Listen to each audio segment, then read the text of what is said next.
Si Lolo, tatay ni Papa, ay may napakalaking bahay noon. Gusto niya na kahit may mga pamilya na ang mga anak niya, doon pa rin sila manirahan dahil ayaw niyang mag-isa. Kaya hinati niya ang bahay sa 8 kwarto, isa para sa bawat anak kasama si Papa. Hindi kami doon nakatira dahil malayo sa trabaho ni Papa, pero tuwing Disyembre, pinapatawag kami para tumulong sa paglilinis at pagdedekorasyon ng bahay para sa Pasko. Nag-aayos din kami ng Christmas tree at kami, mga bata, ang naglalagay ng mga Christmas balls.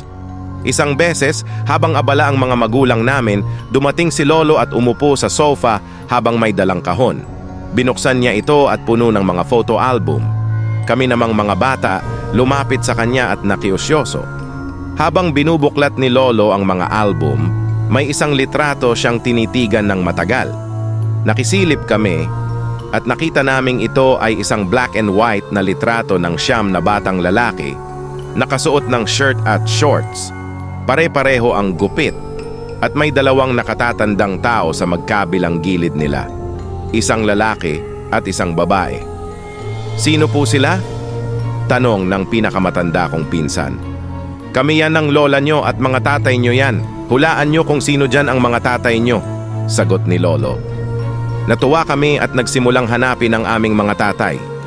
Sabi ni Papa, kamukha ko raw siya nung bata pa siya kaya hinanap ko yung batang kamukha ko. Tuwang-tuwa si Lolo dahil aliw na aliw kami. Eto po ba si Papa? Tanong ko. Isinuot ni Lolo ang kanyang salamin na nakasabit sa leeg niya at sinabi niyang, tama ako. Kamukha ko raw talaga si Papa noong bata pa siya. Nang mahulaan na namin lahat kung sino ang mga tatay namin, tinanong namin si Lolo kung sino yung pang-9 na bata. Yan talaga ang kuya ng mga tatay nyo pero naglayas siya, sabi ni Lolo. Lang kami tapos isa-isa na naming iniwan si Lolo sa sala at tumakbo sa labas. Tinanong ko si Mama kung kilala niya yung pang-9 na kapatid ni Papa. Sabi niya, 8 lang daw sila. Sabi ko, sinabi ni Lolo na 9 sila. Hindi raw niya alam yon. Nang mawala si Lolo, naaalala ko na sa bahay niya siya binurol at nandoon kaming lahat. Kaming mga bata, binuhat para itawid sa kabaong ni Lolo dahil kung hindi raw ay magkakasakit kami. Yun ang huli kong alaala sa bahay na iyon. Pagkatapos, kumain kaming lahat sa labas. At yung pinakamatandang kapatid ni Papa ay isa-isang inabutan ng makapal na pera ang mga tatay namin. Nabenta na raw kasi ang bahay. Sa ika-50 kaarawan ni Papa, humiling siya na ipaghanda siya, kaya nag-day off ako para kumpleto kami. Niyaya ko silang mag-inom kaya bumili ako ng gin pineapple. Kinagabihan, habang nanonood kami, nag-iinuman din kami. Pa, siyam pala kayong magkakapatid, hindi 8, sabi ko kay Papa. Tinitigan niya ako at tinanong kung paano ko nalaman. Sinabi ko na nabanggit ni Lolo noong nabubuhay pa siya. Tumango-tango lang si Papa. 10 taon nata ako noon nung huling nakita ko si Kuya, sabi ni Papa. Tinanong namin ni Mama kung bakit ito naglayas. Isang gabing malakas ang ulan. Nagising ako kasi si Tatay, ginigising si Kuya Raul. Paglabas nila ng kwarto, dahan-dahan akong sumunod. Narinig ko kasi si Tatay, sabi niya kay Kuya Raul, nawawala si Nanay. Kwento ni Papa, sabay tagay sa akin ng isang baso. Ininom ko agad. Nakita ko sila, si Tatay, lumabas ng bahay kahit maulan. Sumilip ako ng bahagya sa bintana. Nakita ko sila may dalang itak at nagtago sa likod ng puno ng nyog na nakatapat sa pinto ng CR sa labas. Napansin ko rin may sindi ang lamparang nakasabit sa bubong ng CR. Tapos, may naririnig akong mahinang boses. Patuloy ni Papa, sabay tagay kay Mama. Bumukas ang pinto ng CR at dahil sa mahina ang ilaw sa labas ng bahay, nakita kong may lalaking hubot-hubad na lumabas. Pero hindi ko nakita ang mukha. Tapos nakita ko, hinabol siya ni Tatay at pinagtataga.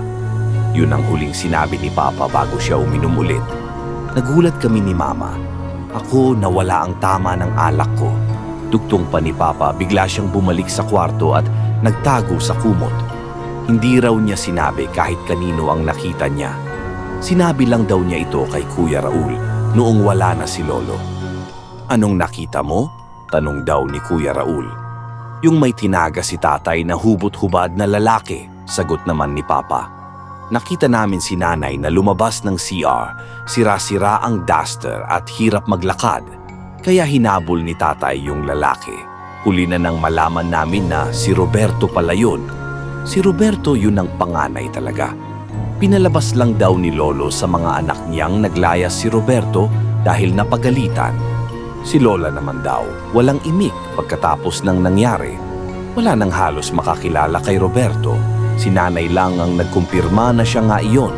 Kaya naghukay na lang kami sa tabi ng CR at doon namin siya inilibing, sabi daw ni Kuya Raul. Simula noon, hindi na halos kumakain si Lola at iyak ng iyak. Hanggang sa manghina ito at naging sanhi ng pagkamatay niya. Noong naghihingalo na daw si Lola, nakiusap pa siya kay Lolo na patawarin na si Roberto at ipamisahan. Wala akong anak na demonyo, yun lang daw ang sagot ni Lolo hanggang sa tuluyan nang mawala si Lola. Yung bahay na yun, kung hindi ako nagkakamali, ay nasa lungsod Quezon. Tuwing pupunta kami doon, sumasakay kami ng bus, tapos ng tricycle, at ang sinasabi lang ni na mama o papa sa driver ay Cherry. Hindi ko alam kung pangalan ng street yun o subdivision, basta Cherry. Sa loob man o sa labas ng bahay, laging may presensya ni Roberto. Kaya mag-iingat kayo palagi